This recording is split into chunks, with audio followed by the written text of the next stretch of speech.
Hello दोस्तों, नमस्कार। मैं अंकित भाटी रोजगार विद अंकित चैनल में आपका स्वागत करता हूं।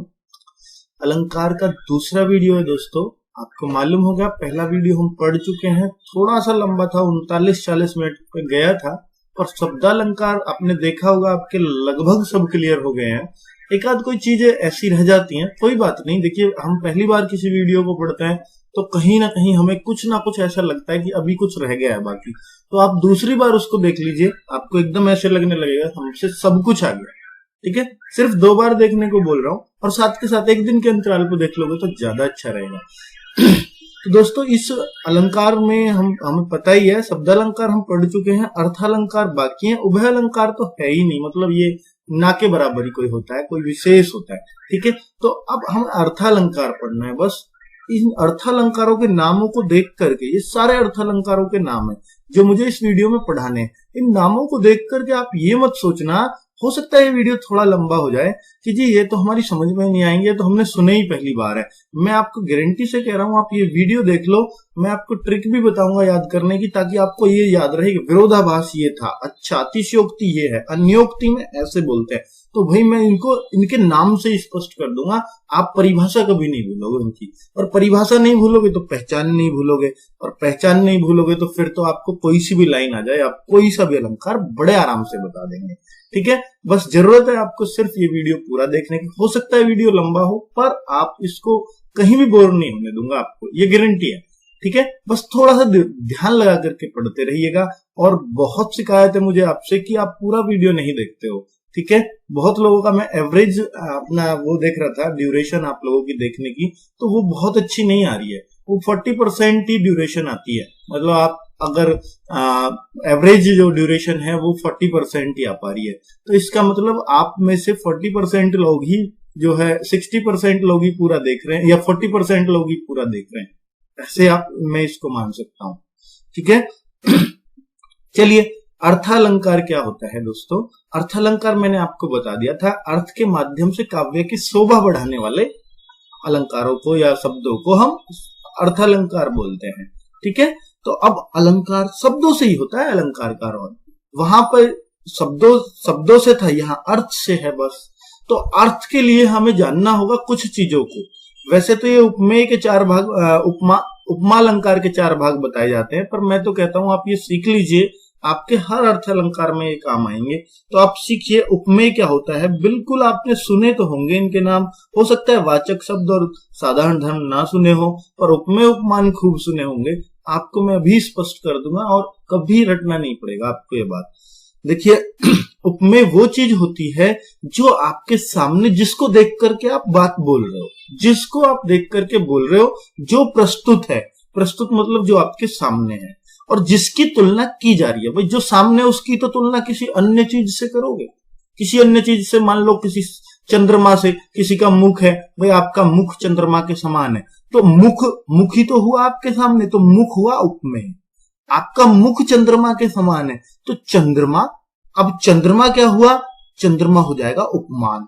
जो चीज मतलब उपस्थित नहीं है, प्रस्तुत नहीं है, पर उसके वो प्रसिद्ध चीज है, जैसे मुख चंद्रमा, चंद्रमा की सुंदरता प्रसिद्ध है, इसलिए हमने मुख की तुलना। तो प्रसिद्ध व्यक्ति या वस्तु से जब तुलना की जाती है, जिससे भी तुलना की जाती है, उसको उपमान बोलते हैं।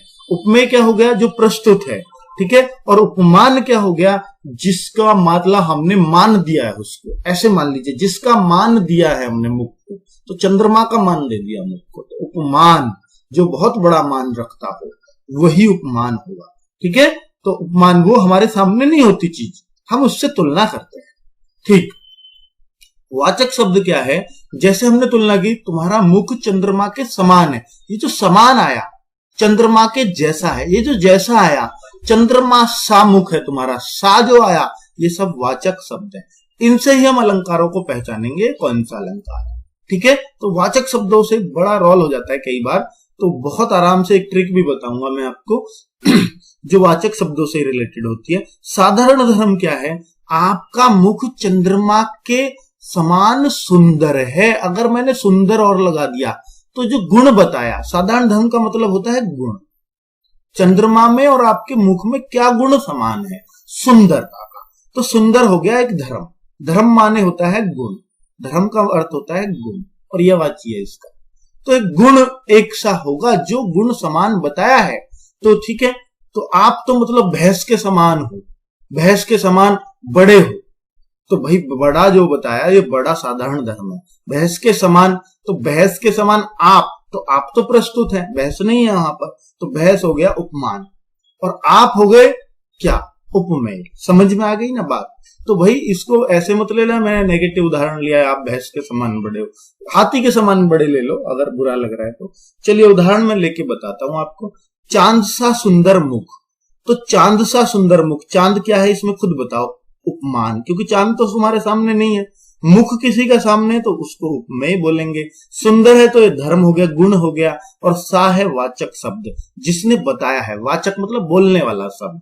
ठीक है, अब इसमें खुद बता दो आप। पीपर पात सरिस मंडोला, पीपर पात है पीपल का पत्ता, सरिस माने समान, और मन तो आपका ही है, और डोलना। चलिए अब आप बताइए क्या, कौन सी चीज क्या है। पीपर पात सरिस मंडोला, तो पीपर के पत्ते के समान, सरिस का मंडोला, तो भाई मन तो एक फेमस वस्तु है, ये तो उपमान है। तो जो पीपर का पत्ता है ना, वो जो है मन के समान डोलता है। तो अब पीपल का पत्ता आपके सामने है, ठीक है, तो आप इसको क्या मान सकते हो, उपमेय। अगर पीपल के पत्ते को देख करके बात बोल रहे हो तो फिर उपमेय पीपल का पत्ता। अगर आप मन के लिए कह रहे हो ये बात तो उपमेय मन हो जाएगा। ठीक है, फिर पीपल का पत्ता आपके सामने नहीं है। तो सरिस माने समान, समान का मतलब वाचक शब्द, और डोला, दोनों एक समान डोलते हैं, एक गुण बताया उन्होंने, मतलब दोनों क्या, पीपल का पत्ता भी एक लुढ़कता हुआ डोलता है और मन भी कहीं भी लुढ़क जाता है, तो वही बात है। डोलना से समानता बताइए, साधारण धर्म हो गया। ठीक है, ये वाचक शब्द। तो उम्मीद करता हूं आपको समझ में आ गया होगा। अब देखिए 3 अलंकार बता रहा हूं, उपमा, रूपक और उत्प्रेक्षा। गौर से सुनिएगा, उपमा क्या होता है, रूपक क्या होता है, उत्प्रेक्षा, दोनों तीनों के नाम बड़े आराम से सुने होंगे, कई बार सुने होंगे, क्लासों में भी पढ़ के आए हैं, लेकिन कभी समझ में नहीं आए हमें। आज आपको 100% समझ में आएंगे। उपमा क्या है, रूपक क्या है, उत्प्रेक्षा क्या है, तीनों में बड़ा छोटा सा अंतर है। अगर मैं कह दूं चंद्रमा के समान मुख, तो ये जो सावाचक शब्द अगर लगा सा, मतलब तुलना होगी ना, चंद्रमा के जैसा मुख, तो ये तुलना होगी उपमा में, हमेशा तुलना। तो तुलना तक मत शब्द कौन से होते हैं, तुलना करने वाले शब्द, उसके जैसा, तेरे जैसा, तेरे सा, उसके सा, है ना, और भी तुल्य, उसके तुल्य मुख, तुल्य वर्ड भी इसमें ही आता है। सरिस, सम, उसके समान मुख। तो ये जो सब चीजें हैं ये उपमा अलंकार में यूज होती हैं। और रूपक क्या कहता है, तुलना नहीं होती रूपक में, तुलना सिर्फ उपमा में, उसकी उपमा उसको दी जाती है, बस तुलना हो गई। और रूपक में एक का रूप दूसरे को दे दिया जाता है। भेद रहित आरोप बोलते हैं उपमेय में, उपमान का भेद रहित आरोप होता है। उपमेय ये रहा, उपमान ये रहा, क्योंकि जो प्रस्तुत है वो ये है। ठीक है, अब प्रसिद्ध वस्तु क्या है, चंद्र। तो चंद्र मुख है, मतलब चंद्र मुख के समान, ये चंद्र के समान मुख नहीं बोल रहा हूं मैं, चंद्र तुम्हारा मुख जो है वो चंद्रमय बना दिया सीधा, सा से लगा देता तो उपमा हो जाता है।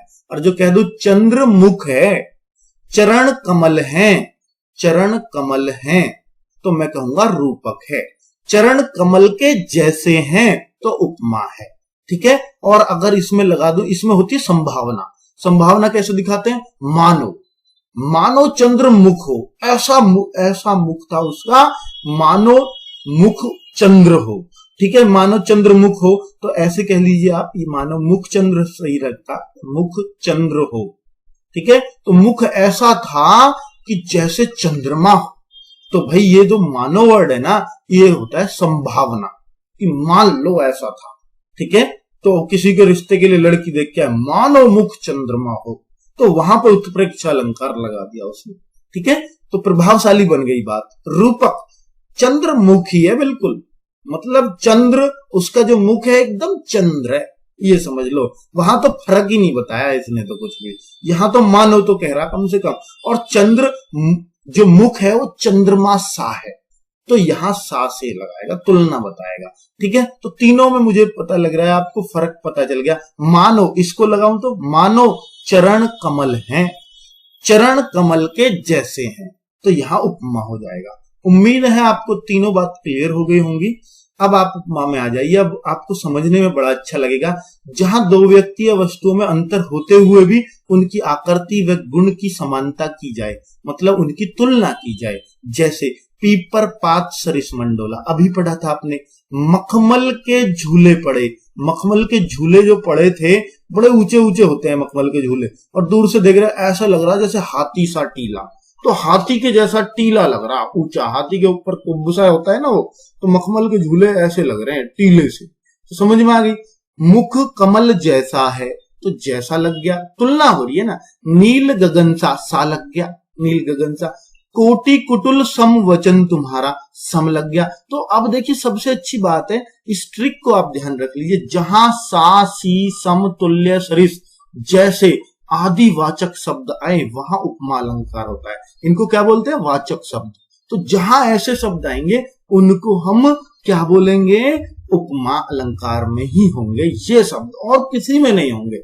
आप समझ लीजिए, ठीक है। उम्मीद है आप समझ गए होंगे। उपमा अलंकार अपने आप में दो प्रकार का होता है, ठीक है। उपमा अलंकार दो प्रकार का होता है। हम कौन से अलंकार पढ़ रहे हैं? अर्थ अलंकार। अर्थ अलंकार में सिर्फ अभी उपमा बता रहा हूं मैं आपको, रूपक उत्प्रेक्षा का आइडिया दे दिया, इसके बाद बता रहा हूं रूपक उत्प्रेक्षा, एग्जाम्पल भी दूंगा। देखिए उपमा में क्या होगा? पूर्णोपमा, लुप्तोपमा, ठीक है। पूर्णोपमा, लुप्तोपमा। अब देखिए दो तरह का होता है उपमा। पूर्णोपमा क्या है, लुप्तोपमा क्या है?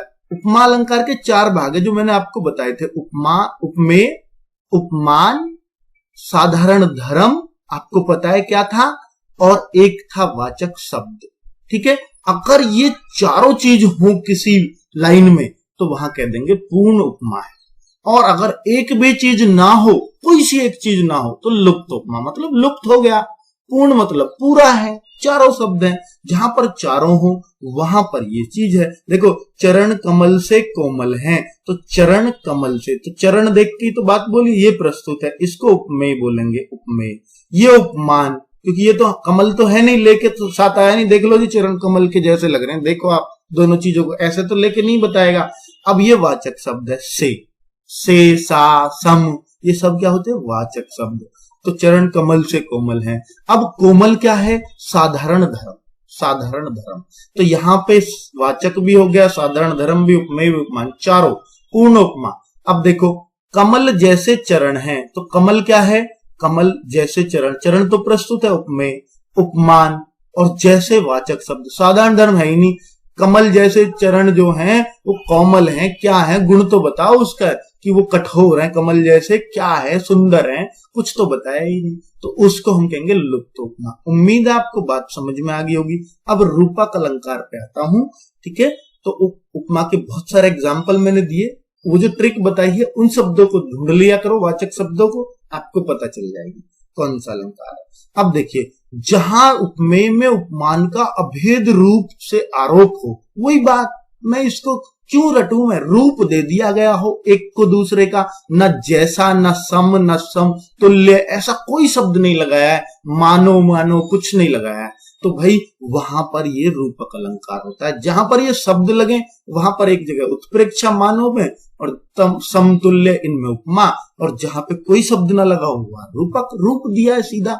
चरण कमल है जैसे, यहां तो है ही नहीं ऐसा एग्जाम्पल, पर चलो दिखाता हूं।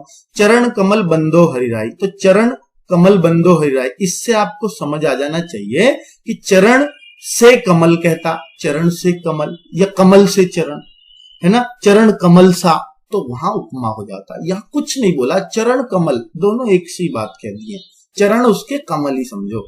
यह जीवन क्या है, अब उसने बोला है सीधा, यह जीवन क्या है? निर्झर है, निर्झर के जैसा है, तो उपमा हो जाता। निर्झर ही है बिल्कुल, तो रूपक है।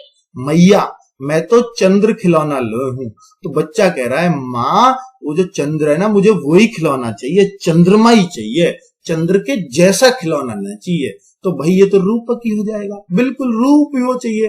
पायो जी मैंने नाम ऐसा पाया, रतन धन पायो, रतन के जैसा धन नहीं, रतन धन, बिल्कुल ऐसा का ऐसा ही, ठीक है। तो अब ये सब आप समझ। चरण सरोज, तो चरण सरोज एक जैसे ही है बिल्कुल, पखारन लागा, तो बिल्कुल आप, उम्मीद करता हूं एकदम आपको समझ में आ रहा होगा। बीती विभारी जागरी, अंबर पनघट, अंबर के जैसा पनघट नहीं, अंबर ऐसा लग रहा है पनघट में डूबो रही, तारा घट ऊषा, तारा घट, तारा और घटा एक ही चीज बिल्कुल, ऊषा नगरी एक ही चीज बिल्कुल। तो यहां पर भी रूपक अलंकार है कि जैसा वैसा कुछ नहीं लग रहा है। उत्प्रेक्षा पे आप आ जाइए, रूपक भी आप समझ गए होंगे। दोस्तों अगर आपको इस अलंकार की प्रैक्टिस करनी है ना, तो बस एक काम करना, आप मेरे कहने से क्या करोगे, आपको सिर्फ एक काम करना है कि भाई इनमें से एक एक एग्जाम्पल, देखो मैंने बहुत ढेर एग्जाम्पल दिए, इसमें 8 दिए रूपक के, तो इससे आप समझ जाएंगे। इनमें से कोई सा भी उठा लेना, ऐसी उपमा में से 2-3 उठा लेना, या एक उठाना शुरू में, एक इसमें से, एक उत्प्रेक्षा में से, ऐसे नीचे के सारे में से एक जगह लिख लो कॉपी पे, और फिर सोचो ये कौन से का, ये कौन से का, ये कौन से का, पढ़ के ही सोचो, पहले पढ़ लो मुझसे ये वीडियो पूरा, और उसके बाद लिखना कॉपी में। अगर आपको अच्छी तैयारी करनी है इनमें से ही लिख लेना, और फिर सोचना आपको क्लियर हुई है बात या नहीं हुई है, ठीक है। और परिभाषा भी सोचना, जब अलंकार ही पहचान लोगे तो परिभाषा अपने आप याद रहेगी, कोई दिक्कत ही नहीं है। तो उत्प्रेक्ष अलंकार जैसे जिसमें संभावना का वर्णन किया गया हो, ऊपर बता चुका हूं मैं, पर इसकी एक ट्रिक देख लीजिए, ट्रिक भी नीचे लिख दी है। वाचक शब्द आएंगे जो, भाई संभावना में कैसा, जो, मानो, जानो, मनु, जनू, मनहू, जनहू, जान, ऐसे जान पड़ते हैं, मानो ये हो, मानो वो हो। तो ये सब क्या है, ये सब हो जाएंगे आपकी संभावना दिखाने वाले शब्द। आप देखो इसमें मानो आ रहा है, ठीक है, आगे देखो इसमें जान पड़ता है, जान पड़ता है मतलब ऐसा मालूम पड़ता है, तो पक्का नहीं है, संभावना लग रही है। पद्मावती सब सखी बुलाई, जनू, फुलवारी सबे चली आई, जनू, जनू, ये सब इसके हैं उत्प्रेक्षा के। उम्मीद है आपको समझ में आ गया होगा। अतिशयोक्ति पे आ जाओ। अतिशयोक्ति होता है आश्चर्य जहां दिखा दिया गया हो कि जिस पर मुंह फटा का फटा ही रह जाए किसी की बात सुन के, ऐसे ही सुन रहे हैं, बिल्कुल खो गए हम उसमें, यार ये क्या बात कह रहा है, ऐसे तो हो ही नहीं सकता, ठीक है। तो वैसी बात कोई कह दी गई हो, जैसे मैं कहने लगूं बढ़ा चढ़ाकर कोई बात, भाई मैंने तुम्हें 10 लाख बार समझाई ये बात, तुम्हारी समझ में नहीं आ रही, मैंने तुम्हें 1000 बार बताया, तो 1000 बार कोई किसी को बताया थोड़ी है, पर वो बढ़ा चढ़ाकर कह दी, वहां अतिशयोक्ति है, ठीक है। ये तो कह ही देते हैं हम सिंपल लैंग्वेज में। तो अब देखिए उदाहरण, तो बढ़ा चढ़ाकर अतिशयोक्ति, तो अति माने ज्यादा ही वो कर दी गई, तो ठीक है। अब उदाहरण में आ जाओ, हनुमान की पूंछ में लगने पाई आग, देखने में लगेगा हनुमान की पूंछ में आग लगाने की कोशिश की, ऐसा हो सकता है किसी की पूंछ ना फूके, और यहां पर ऐसा ही हुआ। हाँ, तो हनुमान की पूंछ में लगने पाई आग, लंका सगरी जल गई, गए निशाचर भाग, सारी लंका जल गई, सारी लंका जल गई, और हनुमान की पूंछ तक में आग नहीं लगी। तो भाई ऐसा भी हो जाता है, देख लो, ठीक है। तो ऐसा लग रहा है, बिल्कुल कुछ अचरज सा लग रहा है। अगली बात, देख लो साकेत नगरी है यही, स्वर्ग से मिलने गगन में जा रही, आसमान में कोई नगर जा सकता है क्या मिलने, तो भाई ये भी लग रहा है। आगे नदियां पड़ी अपार, घोड़ा कैसे उतरे उस पार, राणा महाराणा ने सोचा इस पार, तब तक था चेतक उस पार। अरे भाई चेतक ने मतलब सोचा ही था उन्होंने, महाराणा जी ने, तो वो कैसे पार करे, और चेतक ने इतना धक्का भी दिया, तो लग रही है ना इंटरेस्टिंग, कैसी तगड़ी बात है। तो बांधा था विधु को किसने इन काली जंजीरों से, मणि वाले फणियों को मुख क्यों भरा है हीरो से, तो हीरो से मुख भरा हो सकता है, मणि वाले फणियों मतलब नागों का मुख, ऐसे कुछ बात, ठीक है। तो अपने आप लग जाएगा आपको कि ये। अब अन्योक्ति आ जाओ। अतिशयोक्ति तो समझ में आ गया, जहां कुछ अलग ही बढ़ा चढ़ा के बात। अन्योक्ति क्या है, जब अन्य उक्ति से कोई बात कही जाए, अन्य उक्ति से कोई बात कही जाए, उक्ति माने कहना, अन्य मतलब किसी और के ऊपर कह करके कोई बात तीसरे को कह दी जाए, तो मतलब सीधे ना कह करके ऐसे बता दी जाए। जैसे अभी मैं आपको एग्जांपल भी दूंगा, अन्य उक्ति, अन्य प्लस उक्ति, तो इससे याद रहेगा, अन्य किसी के माध्यम से किसी को समझा रहे हैं। मान लो बच्चा पढ़ नहीं रहा, तो भाई देखो ऐसे है कि जब नहीं वो उसको देखो, वो नहीं पढ़ने वालों का ये हाल होता है, तो उस तरीके से, तो एक ऐसे समझा रहे हैं तीसरे के माध्यम से।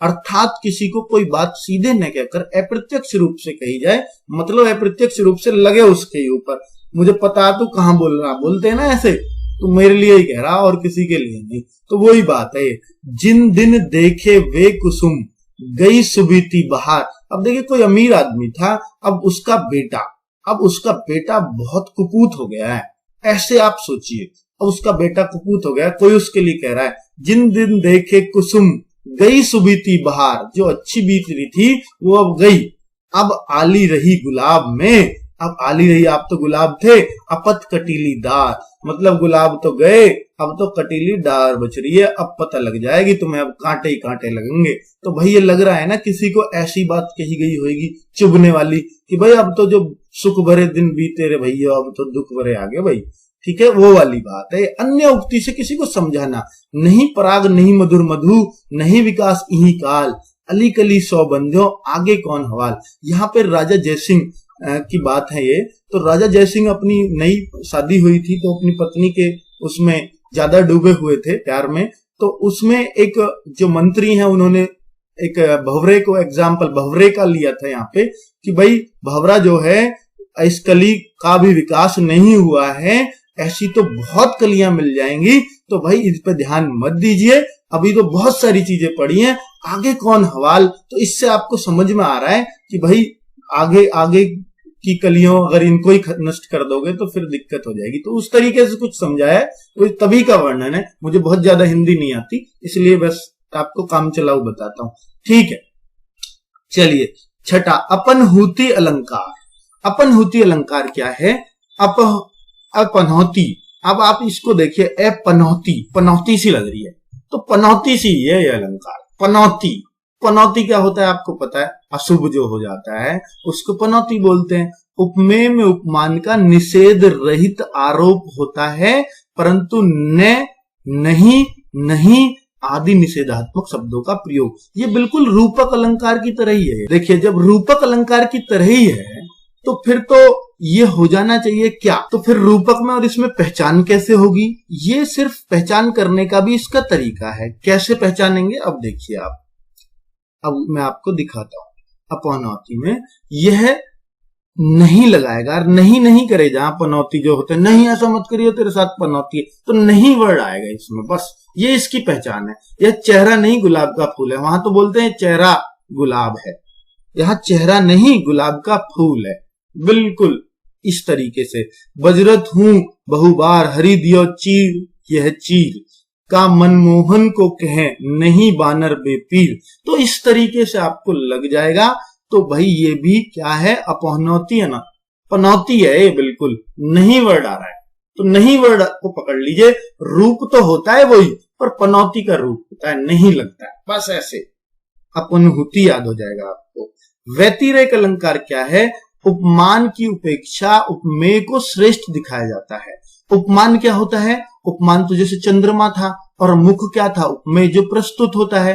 अब मुख को चंद्रमा से भी ऊंचा दिखा दे, मुख चंद्रमा से भी सुंदर है, वहां व्यतिरेक हो जाएगा। ये व्यतिरेक ऐसा लग रहा है ना, व्यतिरेक वैसे ही फेंक रहा, तो वही वाली बात है, यहाँ फेंकता ही है आदमी, वैसे ही फेंकता, ठीक है। ऐसा हो सकता है चंद्रमा से भी सुंदर? देखो अब जैसे जिनके जीस प्रताप, जिनके जस प्रताप के आगे शशि मलिन, शशि होता है चंद्रमा, मलिन मतलब गंदा, और रवि मतलब सूरज, सूरज भी शीतल लगे मतलब ठंडा, सूरज भी शीतल लगे। ऐसा हो सकता है क्या? कोई जितना प्रताप हो किसी के अंदर कि भाई ये मैला लगे, और मतलब चंद्रमा मैला लगे, चंद्रमा तो बहुत साफ सुथरा लगता है, और सूरज शीतल लगे, ठंडा लगे, तो भाई ऐसे ही वैसे ही फेंक रहा। व्यतिरेक में यही है, आपको क्या लग रहा है, याद रखना है, फेंका जाता है, मतलब ज्यादा श्रेष्ठ बताया जाता है जो अपने पास चीज है उसको दूसरी प्रसिद्ध चीज से, वैसे ही प्रसिद्ध थोड़ी हुई है वो।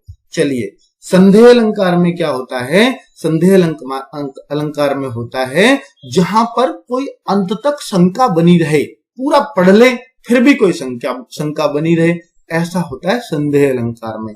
जैसे उदाहरण देखो, विरह है अथवा वरदान सारी भी, अब देखिए सॉरी पहले इसको ही पढ़ लेते हैं। पहला विरह अथवा वरदान, पता ही नहीं चली ये वरदान है या अभिशाप है, तो अथवा यहां संशय रह गया। ये बात बोली है यार, ये इस तरीके से कोई ऐसी बात बोल दे, भगवान ने ऐसा कोई आशीर्वाद दे दिया कि तुम हमेशा जियोगे, मतलब तुम अमर हो, तो अमर वाले को क्या अपने बच्चे भी मरते हुए देखना है? तो फिर वो सोचता है यार ये विरह है या वरदान है, हमेशा उसको संदेह बना रहेगा, ठीक है। तो अमर होना वरदान है या अभिशाप है? तो उस तरीके से विज्ञान है, विज्ञान वरदान है या अभिशाप है, ठीक है, क्योंकि विज्ञान से बहुत टेक्नोलॉजी आगे भी पहुंची और विज्ञान से प्रदूषण भी बढ़ा। पहले कितनी अच्छी चीजें थी। तो विरह या वरदान, तो वहां संदेह ही बना रहा। अब विज्ञान में हमेशा संदेह ही अलंकार रहेगा। ठीक है। अब दूसरा संदेह देखो, सारी बीच नारी है कि नारी बीच सारी है, सारी ही की नारी है कि नारी ही की सारी है। जब दुशासन द्रौपदी का चीरहरण करने के लिए करते हैं तो भाई कोशिश तो कृष्ण जी उनकी साड़ी इतनी ज्यादा बढ़ा देते हैं तो उनको पता ही नहीं लगता, वहां लोग मौजूद जो होते हैं जितने भी, कि साड़ी में से नारी निकल रही है, नाड़ी में से साड़ी निकल रही है, नारी में से साड़ी निकल रही है, पता ही नहीं चल रहा। तो भाई वहां संदेह हो गया कि किसमें से क्या चीज है, अंत तक संदेह बना रहता है। अब भ्रांतिमान और संदेह में थोड़ा सा फर्क है बस। भ्रांतिमान में तो पता लग जाता है, थोड़ी देर के लिए भ्रम होता है, इसमें अंत तक बना ही रहता है। विज्ञान में अभी तक क्लियर नहीं है, अभिशाप है, वरदान है। ठीक है। ऐसे साड़ी में से नारी निकली थी, नारी में से साड़ी, अब तक पता नहीं है कहां से क्या निकला था। अब यहां देखो भ्रांतिमान में क्लियर हो जाएगा। ओस बिंदु चुग रही हंसनी मोती उनको जान, तो मतलब ओस के बिंदुओं को चुग रही है कोई हंसनी होती है ना, वो चुग रही थी क्या, ओस बिंदु को ऐसे मान के जैसे वो मोती हो। चुगेगी तो पता लग जाएगी ये तो मोती नहीं है तो कुछ और है। ठीक है। मोती तो कठोर होता है, तो इसमें हंसनी को ओस बिंदुओं में मोतियों की भ्रांति हो गई है कि ये मोती हैं, तो मोती वो है नहीं जबकि। ठीक है। अब आप देखो 10वां क्वेश्चन, तो भ्रांति और संदेह में क्लियर हो गया। संदेह तो अंत तक बना रहता है और भ्रांति यहां टूट जाती है जैसे उस पर काम कर रहे होते हैं। ठीक है। विरोधाभास अलंकार, विरोध एकदम पता लग जाएगा, विरोध हो रहा होगा। विरोध मतलब दो बातें उल्टी सीधी कही गई होंगी, मतलब एक बात सीधी फिर एक बात उसके विपरीत, तो दो विपरीत बातें कही जाती हैं। विरोधाभास कितना सिंपल है, जब से आंख लगी तब से न आंख लगी। देखो ये क्या बात है, आंख लगी न आंख लगी, तो दोनों बातें एक दूसरे की उल्टी हो गई। पर ये वैसी बात है, कहने को देखने में उल्टा लगता है लेकिन होता नहीं है। आंख लगी का मतलब क्या है, ये आंख लगी का मतलब है किसी लड़की से आंख लगी, नैन है ना, वही वाली बात। और तब से मेरी मतलब नींद नहीं आई है, वो बात है ये। कभी तुम सोच रहे हो कुछ वैसी आंख। ठीक है। प्रियतम को समक्ष पा कामनी न जा सकी न ठहर सकी, दोनों बात उल्टी हो गई, बिल्कुल उल्टी हो गई। इससे अब आपको एकदम क्लियर हो रहा है। तो न जा सकी न ठहर सकी, भाई कहीं तो रहेगी या तो रुकेगी या जाएगी। अब ये तो दो विरोध बात हो गई। यह अथाह पानी रखता है, यह सूखा सा पानी, फिर सूखा क्यों कह रहे हो, अथाह पानी है तो विरोध दरस रहा है कहीं ना कहीं। ना खुदा ही मिला ना विशाले सनम, ना इधर के रहे ना उधर के रहे। ठीक है। तो एक ओढ़ के तो रहेंगे भाई, ऐसा तो हो ही नहीं सकता, तो विरोध हो गया। ठीक है। प्रश्न अलंकार में प्रश्न आएगा, देखो साफ किसी पद में प्रश्न किया जाए। जीवन क्या है, निर्जर है, यह रूपक भी है पर रूपक ऑप्शन में नहीं होगा अगर प्रश्न होगा तो, क्योंकि प्रश्न अलंकार भी है, क्योंकि प्रश्न पूछा जा रहा है।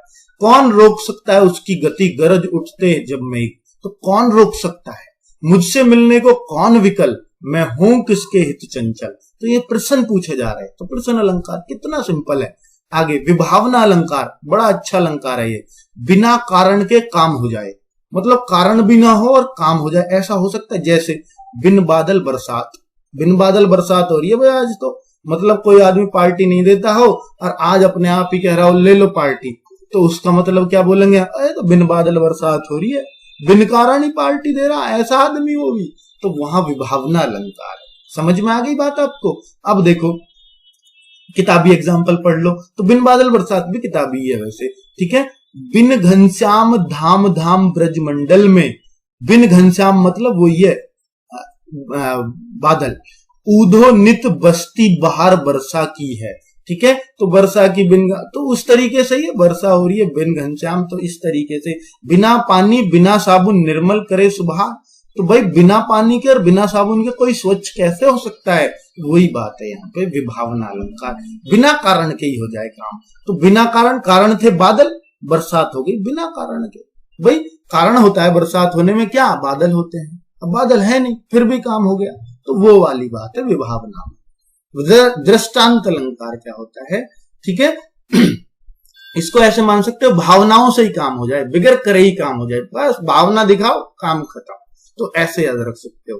दृष्टांत जो दृष्टि पर दिखे, ऐसा साफ, मतलब हमें साफ करना, एकदम साफ दृष्टि से एकदम उसके आगे से काला पर्दा हटाना है, कोई बात ऐसे समझानी है। जब किसी कही गई बात को सिद्ध किया जाए, एकदम दृष्टि देख लो, जैसे तुम्हें दिखाई दी बात, जैसे मैं तुम्हें समझा रहा हूं तो समझ लो ऐसे समझा रहा हूं जैसे दृष्टांत हो। कैसे? क्योंकि एकदम प्रमाण भी दे रहा हूं, देखो भाई ऐसे है, जैसा लग रहा है, यहां लग रहा है, उदाहरणों से दिखा रहा हूं। तो जहां उदाहरण दिए जाए, उदाहरण के तौर पर मसाल पेश की जाए, तो 2 लाइन होती हैं इसमें हमेशा, पर विचार एक ही होगा दोनों पे। दोनों एकदम स्वतंत्र लाइन होंगी कि एक लाइन भी पढ़ लोगे तो भी काम वही है, और दूसरी बात भी पढ़ोगे तो भी वही बात है, सेम बात है दोनों। जैसे करत करत अभ्यास के जड़मति होत सुजान, जब अभ्यास करोगे तो भाई काम हो ही जाएगा आपका, ये तो निश्चित बात है, सफलता मिलनी है। जैसे यहाँ रसरी आवत जाती सिल पर पड़त निशान, जब रस्सी को बार बार खींचोगे तो सिल पर, रस्सी कोमल होती है फिर भी सिल पर मतलब पत्थर पर निशान डाल जाती है। तो वही बात है, ये भी अभ्यास की भी वही बात है, ये भी वही चीज है। दोनों बात एक ही है और सेम बात को समझाने के लिए कही गई है कि भाई अभ्यास करोगे क्या चीज नहीं आएगी तुम पे, जब रस्सी भी जो है उस पे कर जाती है काम को अपने को, ठीक है, रस्सी भी पत्थर पर निशान छोड़ जाती है बार बार घिसने से, तो बार बार घिसोगे किसी काम को करोगे तो आना ही है वो आपसे। तो यही बात है, दृष्टांत दिखा दिया साथ साथ, वो देखो ये रहा रस्सी करती है ना जैसे, ऐसे दृष्टांत मतलब दिखा देना। मनुष्य जन्म दुर्लभ अहे होय न दूजी बार, ये तो सबको पता है। अब इसका दूसरा दृष्टांत देखो, पका फल जो गिरी बहुरी न लगे डार, तो जैसे मनुष्य का जन्म इतना दुर्लभ है, कभी दोबारा नहीं होगा, पता नहीं 84 लाख योनियां कितनी है पता नहीं है, ठीक है। पका फल जो गिरी, एक बार जैसे पका फल गिर गया तो दोबारा डाल पर नहीं लग सकता, उसी तरह से मनुष्य का जन्म भी। तो बिल्कुल दृष्टांत दिखा दिया भाई, इसको तो देखने आएंगे नहीं हम दोबारा हुआ है नहीं, पर इससे समझा दिया कि भाई इससे तो जानते हो, देख लो इस बात को इससे समझ सकते हो। तो उदाहरण से साथ साथ बात सिद्ध कर दी गई हो, वही दृष्टांत अलंकार होता है, तो अब आप समझ जाएंगे। और मानवीयकरण बहुत आसान है, लास्ट है, जहां निर्जीव वस्तु या प्रकृति की तुलना मानवीय गुणों से कर दी जाए, मानव के गुणों से वस्तु की तुलना, वहीं पे मानवीकरण। जैसे आए बसंत महंत, तो बसंत ऋतु ऐसे आई जैसे घर पर साधु आ गए हैं, तो साधु आने पर अच्छा लगता है ना, आजकल तो नहीं लगता, खैर भाई भिखारी ज्यादा ही हो रहे हैं, पता नहीं कौन सा साधु है क्या है, तो चिढ़ जाते हैं। और पर पहले की बात कर रहा हूं मैं, आए बसंत, बसंत ऐसे आती है और ऐसे लगता है, या साधु ऐसे आते हैं घर पे जैसे बसंत ऋतु आ गई हो, ठीक है, तो ऐसे लगता है साधु आने से। तो बसंत तो बहुत अच्छी ऋतु होती है ना, वही। अब देखो मेघ में आसमान, अब बसंत क्या है, प्राकृतिक चीज है, और साधु से तुलना कर दी, तो बसंत कोई आएगी थोड़ी साधु की तरह चल के, पर तुलना कर दी। मेघ में आसमान से उतर रही है संध्या सुंदरी परीसी, तो बात देखो संध्या सुंदरी परीसी, धीरे धीरे धीरे, तो शाम जो होती है ना संध्या, उसको बोलते हैं शाम, इवनिंग, तो वो परी की तरह उतर सकती है क्या, ऐसे परी। तो अब इंसान से तुलना कर दी, मानवीय गुणों से तुलना कर दी, तो एकदम पता लग जाएगा। परीसी, यहाँ सासम उपमा भी लगा सकते हो, एक प्रकार से उपमा अलंकार की तुलना हो रही है, परी की तरह उतर रही है शाम, तो वहां पर उपमा का ऑप्शन नहीं आएगा, दोनों ही अलंकार है, बिल्कुल ठीक है। गाकर गीत विरह के तटनी, तटनी कहते हैं नदी के लिए, वेगवती बढ़ती जाती है, दिल हल्का कर लेने को उपलो से कुछ कहती जाती है, मतलब नदी कुछ कहती जाएगी और गीत गाएगी नदी, तो ये तो इंसान के गुणों से तुलना हो गई भाई, गीत तो इंसान गाता है, नदी थोड़ी गा सकती है, तो इसका मतलब मानवीकरण अलंकार। उम्मीद है आपको समझ आ गए होंगे सारे अलंकार जितने भी इसमें बताए हैं, और इंटरेस्टिंग अगर वीडियो लगा हो और सारे अलंकारों को मैं आपको समझाने में सफल रहा हूं, तो भाई अपना प्यार मुझ तक पहुंचा देना और कह देना जी अब अलंकार में हमारा क्वेश्चन गलत नहीं होगा, ये गारंटी है। और दूसरी बात ये भी है साथ में, जो मैंने आपको बीच में बताई थी कि सारे अलंकारों में से एक एक एग्जाम्पल लिखो आप अभी अपनी कॉपी में, और लिख के फिर सोचो इसमें कौन सा अलंकार, इसमें कौन सा, परिभाषा अपने आप याद हो जाएगी, परिभाषा रटनी ही नहीं है, उपमेय क्या है, उपमान क्या है, तो इस तरीके से थोड़ा सा सोचो, आपको क्लियर हो जाएगा। ओके बाय बाय दोस्तों, मिलते हैं नेक्स्ट वीडियो में। अब तो हिंदी के अलंकार का टॉपिक भी आपको टेंशन नहीं देने वाला। Bye bye.